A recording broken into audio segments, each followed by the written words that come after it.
by Ramanji Yadav।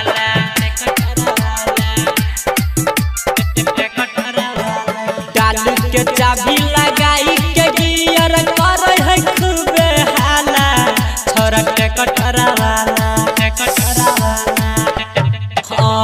डालू के चाबी लगा के गियर करे है खूबे हाला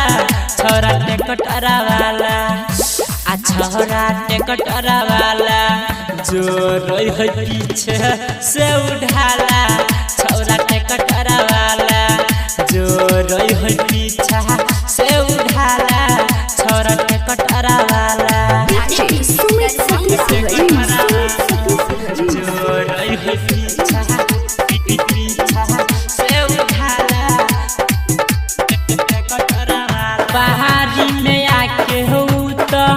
मार है सीटी देख न छियै तो फेंक है गीटी बाहरी में आके हो तो मार है सीटी कहा कहीं छियै तो फेंक है गीटी हमरा जवानी के सेटर उठावे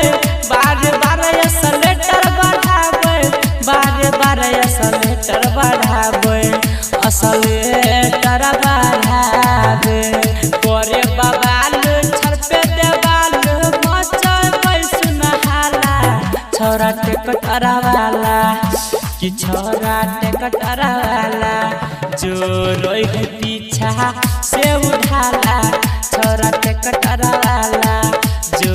रोई है पीछा से उठाला छोरा के कटरा वाला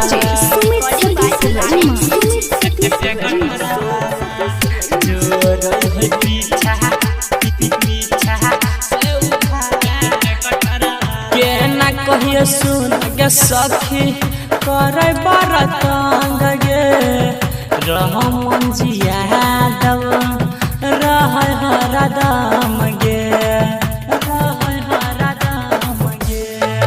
केना कहियो छोरा रजुआ करे बरतंग गे रोशन रंजित छोरा रह हरदम गे रोहित रंजित के रोजे बोलावे गली में हमारा चक्कर लगावे सुना हमारा चक्कर लगावे आगे चक्कर लगावे